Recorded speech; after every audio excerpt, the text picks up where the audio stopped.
Hello student, अपन 9th class का lesson 14 प्राकृतिक संपदा पढ़ रहे हैं। आज का हमारा टॉपिक है मृदा। प्राकृतिक संपदा में अपन मृदा के बारे में पढ़ेंगे। भूमि, सॉइल। भूमि की जो ऊपरी सतह पौधों के लिए आवश्यक पोषक तत्वों से भरपूर होती है। इसमें कार्बनिक पदार्थ और वायु प्रचुर मात्रा में उपस्थित होती है। ये सतह क्या कहलाती है? मृदा कहलाती है। अब सवाल उठता है कि मृदा यानी मिट्टी का निर्माण कैसे होता है। तो मिट्टी का जो निर्माण होता है, मृदा का जो निर्माण होता है, वो कुछ कारक है। वो कारक कौन कौन से हैं? पहला अपन इसमें पढ़ेंगे सूर्य। सूर्य भी मृदा का, मिट्टी का निर्माण करता है। कैसे करते हैं अपन जानते हैं। दिन के समय सूर्य चट्टानों को गर्म करता है, जिससे चट्टान क्या होती है? फैलती है। रात को ये चट्टान ठंडी होने से सिकुड़ती है। फैलने और सिकुड़ने से इनमें क्या पड़ जाती है? दरारें पड़ जाती हैं। और इस प्रकार बड़ी बड़ी चट्टानें छोटे छोटे टुकड़ों में टूट जाती है। तो हमें याद रखना है, पहला मिट्टी के निर्माण का जो कारक है वो सूर्य है। सूर्य दिन के समय चट्टानों को गर्म करता है, जिससे चट्टानें दिन में फैलती है, रात को ठंडी होती है, सिकुड़ती है, और फैलने और सिकुड़ने से बड़ी बड़ी चट्टानों में दरारें पड़ जाती हैं और छोटे छोटे टुकड़ों में ये टूट जाती है। दूसरा कारक जो है मिट्टी का, वो है पानी। तेज़ी से बहता पानी मिट्टी की चट्टानों को तोड़ फोड़ कर टुकड़े कर देता है, जो आपस में टकराकर छोटे छोटे कणों में बदल जाते हैं।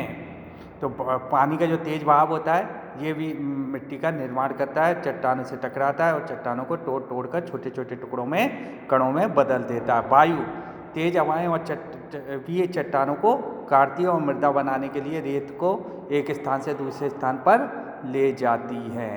कुछ जीव होते हैं लाइकेन, जैसे सहजीवी लाइकेन और मॉस चट्टानों की सतह पर पाए जाते हैं और वह उनको कमज़ोर करते हैं, क्योंकि ये रासायनिक पदार्थ छोड़ते हैं और जैसे चट्टाने के जो इन रासायनिक कणों के कारण, रासायनिक पदार्थों के कारण चट्टानें छोटे छोटे कणों में बदल जाती है।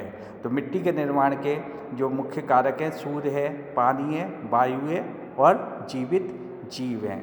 अब टॉपिक आ रहा है अपना मृदा अपरदन। छोटी कक्षाओं में भी पढ़ा था। मृदा की जो ऊपरी परत होती है वो वायु, जल, बर्फ और अन्य भौगोलिक कारकों से जब लगातार हटती जाती है तो इसे मृदा अपरदन कहते हैं। जो भूमि की ऊपरी सतह या मृदा काटना मृदा अपरदन कहलाता है। तो इस बात का अपन को ध्यान में रखना है। अब सवाल उठता है मृदा अपरदन के क्या कारण हैं। मृदा अपरदन के जो कारण हैं वो मुख्य कारण है भूमि की जो भूमि होती है, उस पर पशुओं की अत्यधिक चराई होती है, जिससे वहाँ की वनस्पति वगैरह क्या होती है? ख़त्म हो जाती है। तेज़ हवाओं तथा पानी की वजह से भी मिट्टी की ऊपरी सतह क्या होती है? हटती रहती है। और पेड़ जो होते हैं, पेड़ों की जड़ें जो मृदा को बांध के रखती है, अगर पेड़ों की कमी है तो मृदा अपरदन अत्यधिक होगा। अब अपन जो टॉपिक पढ़ेंगे जैव रासायनिक चक्र। आज मैं इसका इंट्रोडक्शन करा रहा हूँ। इसमें से क्वेश्चन आता है वार्षिक परीक्षा में और हमें इसे ढंग से पढ़ना है, ध्यान दें।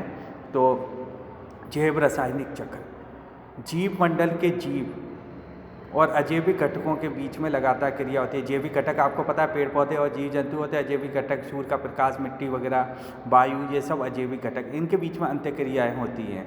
जैसे अपन जैविक घटक में आते हैं, वायु अजैविक घटक में आती है, पर वायु और अपन दोनों अलग अलग नहीं रह सकते। अपन के दोनों के बीच में अंतःक्रिया होती रहती है। पौधों को carbon, nitrogen, oxygen, phosphorus, sulphur आदि तत्व और खनिज की आवश्यकता होती है। खनिज जल, भूमि या वायु से पौधे उत्पादक कहलाते हैं, क्योंकि भोजन बनाते में प्रवेश करते हैं और दूसरे स्तरों से होते हुए अपने मुख्य स्रोत में स्थानांतरित होते हैं। इस प्रक्रम को जैव रासायनिक चक्र कहते हैं। और कल अपन इसमें पढ़ेंगे जल चक्र, ठीक है।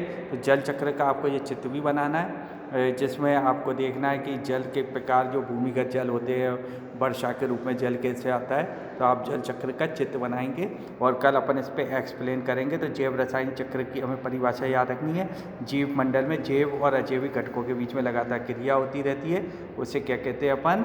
जैव रासायनिक चक्र कहते हैं। That's all, have a nice day.